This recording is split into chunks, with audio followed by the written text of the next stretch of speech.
याद कीजिए वो समय जब बचपन में किसी को भूख लगती थी तो घर में सबसे पहले पार्ले जी मिलता था। स्कूल की टिफिन से लेकर के ट्रेन के सफर तक ये हमेशा हमारे साथ रहा। बचपन की वो तस्वीर याद कीजिए जब माँ ने चाय बनाई, एक कप में चाय डाली और जैसे ही चाय के साथ पार्ले जी डुबोकर खाने का पहला कौर मुंह में गया, वैसे ही मिठास हमारे मुंह में घुल गई। स्कूल से आने के बाद जब भूख लगती थी तो बिना मांगे पार्ले जी के साथ दूध मिल जाता था।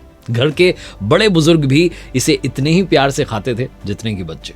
पार्ले जी ने घर के हर सदस्य को जोड़ने का काम किया था। पार्ले जी सिर्फ एक बिस्किट नहीं है बल्कि एक भावना, एक इमोशन है। वो छोटी सी टेबल, उस पर रखी एक कप चाय और बगल में रखा पार्ले जी का पैकेट। ये नज़ारा इंडिया के हर घर में कभी ना कभी आपने देखा होगा। चाहे सुबह की शुरुआत हो या भूख मिटाने का सबसे आसान तरीका हो, पार्ले जी हमेशा हमारे साथ रहा। लेकिन क्या आपने कभी सोचा है कि ये बिस्किट जो आज हर किसी की पसंद है, आखिर इसकी कहानी क्या है? लर्निंग सीरीज में आज पार्ले जी की कहानी। समय के पन्नों को पलटते हैं और जानते हैं इस स्वदेशी ब्रांड के सफर की कहानी। मैं हूं आपके साथ आपका अपना आरजे कार्तिक। कहानी सुनाने जा रहा हूं पार्ले जी की, एक बिस्किट की कहानी जो बन गया हर घर की पहचान। वो एडवर्टीजमेंट की लाइन आपको याद होगी ना, रोको मत, टोको मत, सोचने दो, इन्हें सोचने दो, मुश्किलों के हल खोजने दो। तो जो पार्ले जी की कहानी है वो भी मुश्किलों के हल खोजने वाली कहानी है। ये उस दौर की कहानी है जब भारत पर अंग्रेजों का राज था, बाजार पर उनका कब्जा था। बिस्किट भी इन्हीं में से एक था। बिस्किट जो है उस समय अमीरों के लिए जो है सिर्फ माना जाता था। आम व्यक्ति के पास में ये नहीं था, आम व्यक्ति की पहुंच से बाहर था। जो अधिकारी होते थे, बड़े व्यापारी होते थे, वही इसे खा सकते थे। लेकिन भारत में एक व्यक्ति ऐसे थे जिन्होंने इस स्थिति को बदलने का फैसला किया। उनका नाम था मोहन लाल दयाल। वो चाहते थे कि बिस्किट जो है सिर्फ अमीरों तक सीमित ना रहे बल्कि हर भारतीय के पास पहुंचे। और ये कोई इजी काम नहीं था, लेकिन उनके इरादे मजबूत थे।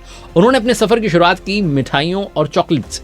वो जर्मनी गए, वहां से नई मशीन्स और कन्फेक्शनरी बनाने की ट्रेनिंग लेकर के लौट आए। फिर उन्होंने मुंबई के विले पार्ले इलाके में एक पुरानी फैक्ट्री खरीदी और उसे एक मॉडर्न फैक्ट्री में बदल दिया। वहीं से इस कंपनी का नाम पड़ा पार्ले। शुरुआत में इस फैक्ट्री में सिर्फ टॉफीज और कैंडीज बनाई जाती थी, लेकिन मोहन लाल दयाल जी का सपना कुछ और था। वो कुछ ऐसा बनाना चाहते थे जो सस्ता भी हो और पोषण से भरपूर भी हो। आखिरकार वो दिन आया जब उनकी मेहनत रंग लाई। पार्ले ने एक बिस्किट लॉन्च किया जो पूरी तरीके से स्वदेशी था, जिसका नाम रखा पार्ले ग्लूको। इस बिस्किट में ग्लूकोज था जो बच्चों और बड़ों के लिए सेहतमंद था। ये जल्द ही लोगों के बीच में इतना पॉपुलर हो गया कि इसकी डिमांड बढ़ती चली गई। दुकानों पर सुबह से लाइन लग जाती थी और हर माँ इसे अपने बच्चे के टिफिन में रखना चाहती थी। इस बिस्किट ने भारतीयों को एहसास दिलाया कि वो भी बिना किसी भेदभाव के एक अच्छा और न्यूट्रिशन वाला जो बिस्किट है वो खा सकते हैं। 1929 की बात है। थोड़ा इस कहानी को और डिटेल में समझें तो सिल्क का बिजनेस करते थे मोहनलाल दयाल साहब, जिन्होंने मुंबई के विले पार्ले में, जैसा बता रहे थे, कि पुरानी बंद पड़ी फैक्ट्री को खरीदा था, कन्फेक्शनरी बनाने के लिए तैयार किया था। स्वदेशी आंदोलन से बहुत ज्यादा इंप्रेस थे। वो जर्मनी गए, वहां से वो ट्रेनिंग लेकर के लौट आए और 1929 में 60,000 रुपए में मशीन खरीद करके भारत आए। फैक्ट्री में उन्होंने शुरुआत में 12 लोगों के साथ में काम शुरू किया था और ये सारे लोग इनके परिवार के ही सदस्य थे, जो इंजीनियर, मैनेजर और कन्फेक्शनरी मेकर बन गए। कंपनी का नाम भी इसीलिए इंटरेस्टिंग है कि वो विले पार्ले में फैक्ट्री थी, इसलिए नाम पार्ले हो गया। 1939 में उन्होंने बिस्किट बनाना शुरू किया। उस समय तक इंडिया में मिलने वाले जो बिस्किट थे ये बाहर से इंपोर्ट होते थे, इसीलिए बड़े महंगे थे। सिर्फ अमीर लोग ही इन्हें खरीद करके खा सकते थे। मार्केट पर United biscuit, हंटली and farmers, Britannia और ग्लैक्सो जैसे जो ब्रिटिश ब्रांड्स थे उनका कब्जा था। जो ब्रिटिश ब्रांड्स थे वही बिस्किट में आगे बढ़ रहे थे। पार्ले ने इस सिचुएशन को बदलने का डिसाइड किया। उन्होंने सस्ती कीमत पर आम जनता के लिए बिस्किट लॉन्च कर दिया। भारत में बना, भारत की जनता के लिए भारत का बिस्किट तैयार था। ये बिस्किट बहुत जल्दी पॉपुलर हो गया। इनफैक्ट सेकेंड वर्ल्ड वॉर में ब्रिटिश इंडियन आर्मी में भी पार्ले बिस्किट की भारी डिमांड थी। 1947 का साल आया जब भारत को स्वतंत्रता मिली, लेकिन उसी साल देश का विभाजन हो गया और अचानक से भारत में गेहूं की भारी कमी हो गई। अब पार्ले को अपना ग्लूकोज बिस्किट जो था इसका प्रोडक्शन रोकना पड़ा, क्योंकि गेहूं इसका मेन सोर्स था। इस संकट से उबरने के लिए पार्ले ने जौ से बने बिस्किट बनाने शुरू कर दिए। एक एडवर्टीजमेंट में कंपनी ने स्वतंत्रता सेनानियों को नमन करते हुए पब्लिक से अपील की कि जब तक गेहूं की आपूर्ति सामान्य ना हो जाए तब तक जौ के बने बिस्किट का इस्तेमाल कीजिए। 1960 के डेकेड तक कई सारी कंपनीज ने भी ग्लूकोज बिस्किट लॉन्च कर दी।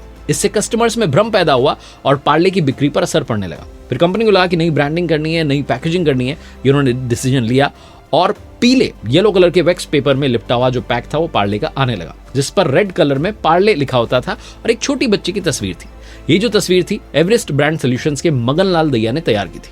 लेकिन असली बदलाव 1982 में आया जब पार्ले ग्लूको को पार्ले जी के रूप में रीब्रांड किया गया। जी का मतलब था glucose.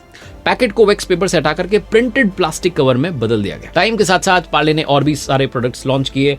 Monaco, KrackJack, Milano, Poppins, Mango Bite और भी ना जाने कितनी टॉफी और स्नैक्स उन्होंने लॉन्च किए। लेकिन जो जगह पार्ले जी ने बनाई उसे और कोई भी दूसरा ब्रांड नहीं ले सका, इनका दूसरा प्रोडक्ट नहीं ले सका। इसकी खासियत सिर्फ इसका स्वाद नहीं बल्कि इसकी सादगी भी थी। ना कोई फैंसी पैकेजिंग, ना कोई महंगे एडवर्टीजमेंट, बस वही पुरानी ब्राउन पट्टी वाला पैकेट जिसमें एक प्यारी सी बच्ची मुस्कुराती हुई दिखती है। अब सवाल ये कि कौन है बच्ची?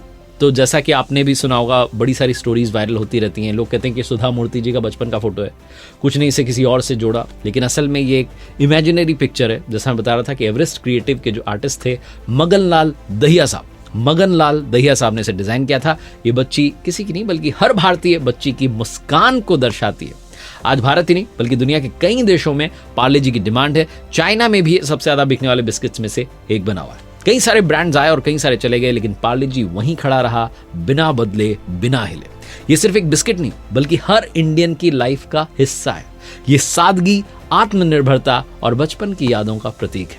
बचपन से बड़ा कोई स्कूल नहीं और उत्सुकता से बड़ी कोई टीचर नहीं। पार्ले जी, आओ बनाएं कल के जीनियस। ये एडवर्टीजमेंट आपको भी याद होगा। बड़ी सारी इन्होंने यादगार ब्रांडिंग के एडवर्टीजमेंट्स बनाए, जिनमें से कई सारे शानदार थे और एक वो था जिंगल जो घर घर में गूंजा, स्वाद भरे शक्ति भरे पार्ले जी। 1998 में इन्होंने शक्तिमान को ब्रांड एम्बेसडर बनाया था, जिससे बच्चों में और ज्यादा पॉपुलर हो गया। जी माने जीनियस, हिंदुस्तान की ताकत, रोको मत, टोको मत, ये सारी टैगलाइन थी जिन्होंने इसे खास बना दिया। वो पहली वाली बात जो थी, इस एडवर्टीजमेंट ने भी इनको और पॉपुलैरिटी दी थी। अब बात करते हैं कि पार्ले जी को सक्सेस मिली क्यों, उसके पीछे के कारण क्या है। सबसे पहला, दाम। किफायती दाम है। पार्ले जी हमेशा आम आदमी के बजट में रहा है। दूसरा, इसका टेस्ट और क्वालिटी, आज भी वो स्वाद वही बरकरार है और हर पीढ़ी को पसंद आता है। तीसरा, मार्केट को इन्होंने समझा। इन्होंने कीमतें नहीं बढ़ाई बल्कि पैकेट का वजन घटा दिया ताकि ग्राहक ना बदल जाए। चौथा, लगातार इनोवेशन करते रहे। टाइम के साथ साथ पार्ले ग्रुप जो है वो KrackJack, Monaco, Hide and Seek, Mango Bite जैसे और भी प्रोडक्ट्स लाता रहा और लॉन्च करता रहा। आज पार्ले जी इंडिया नहीं बल्कि दुनिया के कई देशों में बिकता है। और पार्ले जी की कहानी सिर्फ एक बिस्किट की नहीं बल्कि हर भारतीय के बचपन, संघर्ष और आत्मनिर्भरता की कहानी है। ये कहानी हमें सिखाती है कि सादगी में ही असली ताकत है। जो चीज दिल से बनाई जाए वो हमेशा लोगों के दिलों में जगह लेती है। तो अगली बार जब आप पार्ले जी को चाय में डुबो करके खाएं तो ये मत भूलिएगा कि ये सिर्फ एक बिस्किट नहीं बल्कि हर भारतीय की पहचान है। लर्निंग सीरीज के इस वीडियो में इतना ही। सीखोगे नहीं तो जीतोगे कैसे। और हाँ, मेरी नई किताब आ चुकी है, कर दिखाओ कुछ ऐसा, जो Amazon, फ्लिपकार्ट और आपके पास वाले बुक स्टोर पर अवेलेबल है। थैंक यू सो मच इसे बेस्ट सेलर बनाने के लिए। अभी के अभी आप अपने लिए ऑर्डर कर सकते हैं। और मेरी वेबसाइट पर कुछ कोर्सेज हैं जो कि है www.rjkarthik.in। उम्मीद है वो कोर्सेज आपकी लाइफ में पॉजिटिविटी ऐड करेंगे, आपकी स्किल्स को इंप्रूव करने में आपकी मदद करेंगे।